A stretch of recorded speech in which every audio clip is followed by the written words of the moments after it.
Hello everyone, Rurikhan here coming at you with another soul sacrifice video, and today we're going to be talking about the lore. This is my first lore video, and for this particular video we're going to be talking about the origins of the world and going to discuss a little bit about how the humans came about to be and why there is greed and how monsters are formed and all that. And there are a couple of contradicting statements in the book in Lebram. When you start addressing like how monsters came about to be and why exactly is there a necessity for sorcerers, which is it's definitely interesting, because I thought that the lore was like defined up to a T, and in a way it is, but you're still left wondering exactly the details of it all. So let's start from the beginning. In the beginning there was only primordial chaos. There was absolutely nothing in the saying nothing is wrong. I mean, there was primordial chaos. Anyways, eventually order began to assert, and twin giants were born. These giants did not necessarily have a defined form, so they could become pretty much like smoke, or they could become as dense as steel, is what they mentioned in the book. So in order to ensure balance, these two brothers divided the world among themselves. However, as time went by, the younger twin became dissatisfied with the arrangement that they had. So fueled by his greed, he decided to expand his body until he began to reach his brother's territory.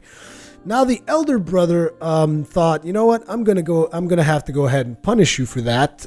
So he said, okay, you want more territory, fine, I'll leave the entire world up to you. But isn't that grossly expanded body of yours, isn't it like kind of disgusting, and isn't it going to kind of hamper you as you walk about through your new territory? And in hearing this, the younger brother pretty much shrank in size. And as the younger brother shrank in size, the older brother just pounced him and enveloped him. And as he enveloped him, he rolled him up into a small ball and locked him in this new form. And as he was unable to move, the younger twin essentially became Earth. The older twin, weighing down on him oppressively, became the Sky. And so the Earth and Sky were created. With the younger brother unable to interfere, the elder brother essentially dominated the world, and the elder brother valued things like order and reason, so he started building the world in this image. The sun rose and fell, thus time was created. Snow, rain, and storms were given their place, so seasons were created. And during all this time, the younger brother, who was now Earth, could only look with jealousy as all of this took place. He was essentially like locked into his small little earthly form that the older brother made for him. His silent greed grew strong within him, so the center of the earth became a sea of molten, swirling greed. And this greed was eventually pushed up to the surface, manifesting itself as lumps that disfigured the land. And these lumps were the first humans. So humans were essentially born out of the greed of the younger brother. And that is essentially the world of soul sacrifice, kind of like the Genesis story of the world of soul sacrifice. Now, I had some notes for this particular part because it was kind of like I couldn't remember myself, but the rest of it is pretty much just stuff that I've read, and I'm going off my head from here on out. So I may say a couple of things that aren't entirely accurate, and if I do, I'm going to have to apologize for that, but I got a pretty good idea of what I'm talking about here. So after that, what happened was essentially the first humans that came to be were the Druids, and the Druids essentially embraced the fact that they came about from the greed of the younger brother, and so they looked for guidance. They looked for that younger brother for guidance. They looked at the earth for guidance, and thus they were granted powers to manipulate the lands, and essentially they were the very first sorcerers, so to speak. But they were peaceful people. They didn't really want to go about having wars and stuff like that. However, there was a second set of humans that came about to be, and these were humans that were appalled by the fact that they were born out of greed. They decided to completely reject their origins, and they looked up to the sky. They looked to the sky for guidance from the older brother. So these humans were not given any special powers. However, I believe that they were more. I'm not 100% sure because they don't really explain this in the book. But essentially, these humans who could not accept the fact that they were born out of greed and they strived to be, superior and all that, they eventually clashed onto the Druids. And the Druids, despite the fact that they were peaceful, they decided that, hey, these guys are coming down on us and they're trying to extinguish us and we're not going to have any of that. So essentially there was a war. The war was called the Olympian War, and this is a war where there were the first recorded uses of actual sorcery in the history of soul sacrifice. And as they drew upon their arcane rites and whatnot, these rites required sacrifices, and these sacrifices essentially made for huge losses on both sides of the battle, because the Druids were sacrificing themselves to cast powerful spells, and at the same time they were killing a bunch of the other guys, the humans who looked towards the sky. By the way, the humans who look towards the sky are referred to as the Romulus. So as they clashed, the Romulus then went on to craft better armors that would be able to withstand the sorcery and all that stuff. And eventually the Romulus became the victors of this war. And as they became the victors of this war, they branded the Druids as heretics. Actually, before they won the war, they branded the Druids as heretics, and they said that the Druids had made a deal with the devil, and that was how they had their powers. Kind of like creating a religion, so to speak. Because at the beginning, before they started the war, the Romulus were actually scared of the Druids because of their power. But by saying that the Druids made a deal with the devil, they replaced that fear with hatred. And that's kind of how they eventually won the war. However, as they won the war, the land was pretty much ravaged by the conflict. The use of sorcery mutated a lot of the land and its creatures, and some of those creatures even began to prey on humans. The plains of Olympia, which was the war's main battlefield, suffered deeper and longer-lasting scars from the conflict. The land eventually became dominated by the victorious Romulans. I keep saying Romulans from Star Trek, but it's Romulus. It's hard to prevent myself from saying that. And the remnants of the Druids were essentially assimilated into the Romulus society. But the thing is, as this war took place, eventually monsters came about to be. And monsters is the first description that they give you in the book about monsters, is they say that after indulging the powers of sorcery, so essentially you would have to assume that monsters can only come about from sorcerers, a living thing overcome with desire will assume a perverse form, such as the origin of monsters. However, they then say that humans can also, every human can succumb to a terrible, human who succumbed to a terrible longing can transform themselves into monsters as well. So, I get a little bit confused as to whether or not it is just the sorcerers that can become monsters, or anyone can become monsters. Because like, it's kind of hard to figure out whether or not after they become monsters, if they can if it's like contagious, because they can wound another human, and then from being wounded by a monster, they themselves can become monsters. It kind of seems like that, but because otherwise, essentially the easiest way for the Romulus to get rid of all the monsters would be to just destroy all the Druids, just completely wipe them all out.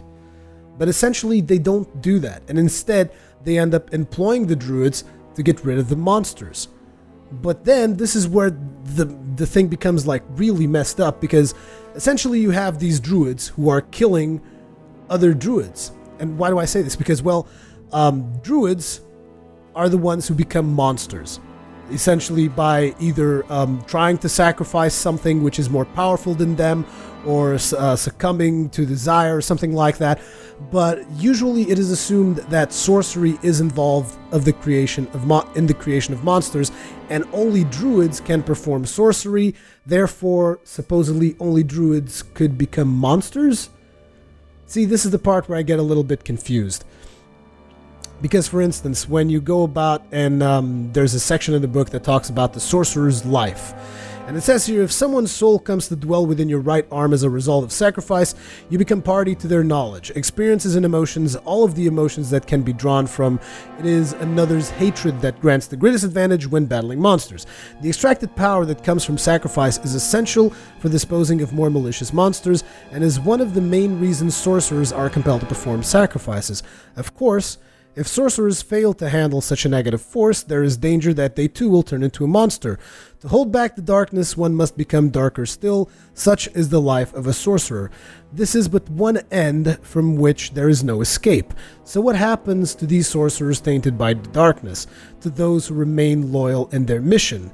Well, the numerous souls sealed within their bodies eventually burst their vessel and gnaw away at the unfortunate sorcerer. Having engaged in the slaughter of foul beasts long enough, they become monsters themselves, only to be purged by another sorcerer. This is how sorcerers who lead their lives in necessary evil hand over from one generation to the next. Some still say there is value in the cycle, that they manage to stop the spread of darkness through the sacrifices they make of their own bodies.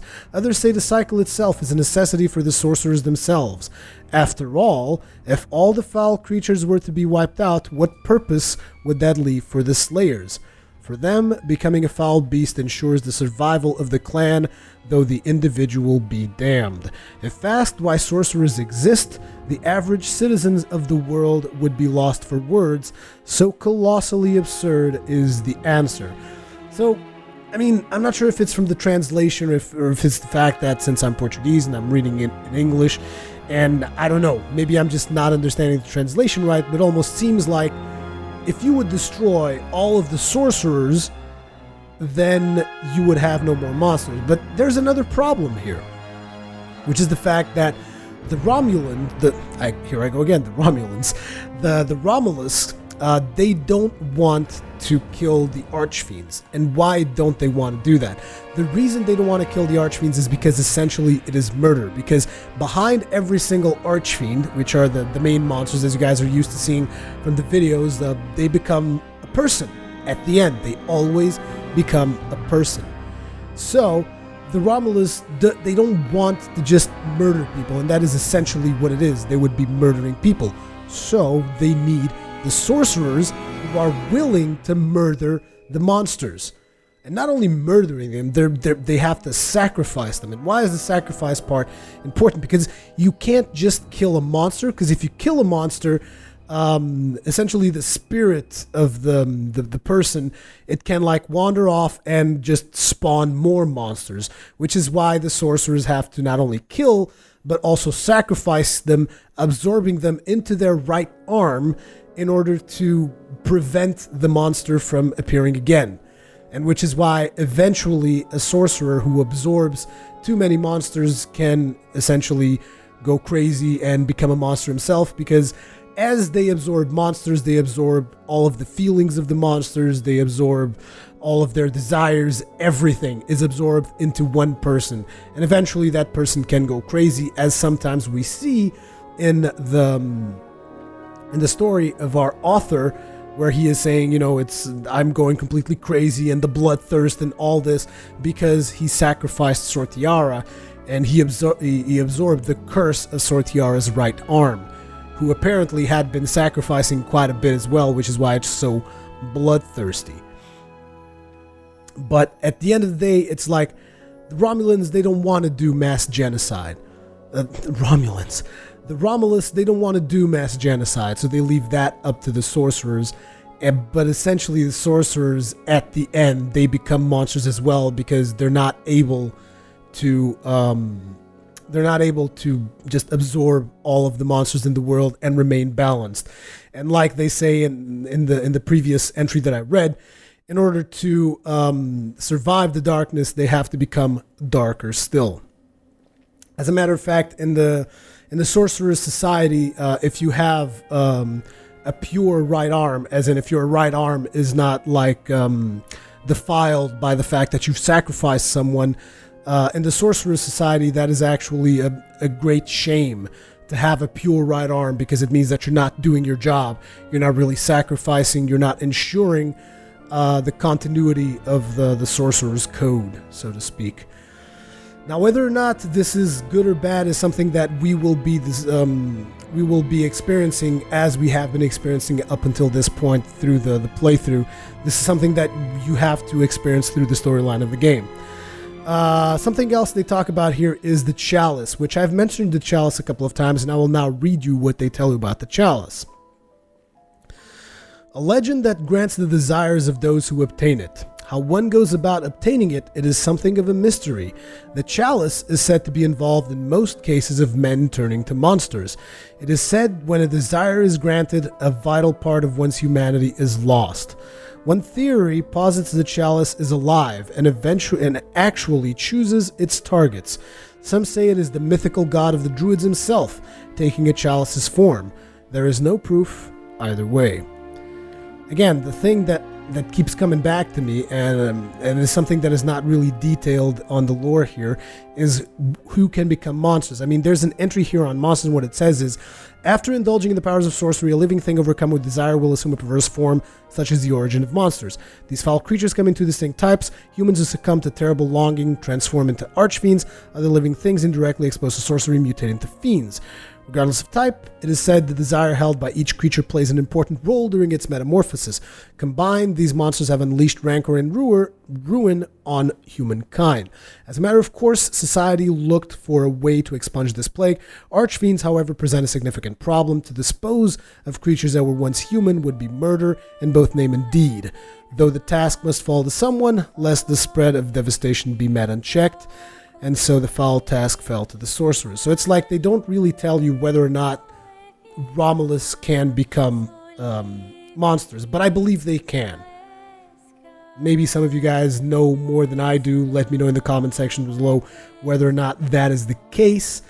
But this is essentially the story that I wanted to tell you guys today. It's kind of like the Genesis story, as well as how monsters came to be, which essentially they were a result of the Olympian War. The abuse of sorcery during the Olympian War by the Druids was essentially what created the monsters. And obviously then the Druids were called to address that particular problem. Now, the next bits of lore that I will be telling you, I will most likely be reading them directly from the book, because those are straightforward, separate stories that explain how each monster came about to be. But this was just, like I said, just a Genesis story, just to give you guys an overall feel onto the world. And obviously, let me know what you guys think about this video, if you guys want to see more of this or not.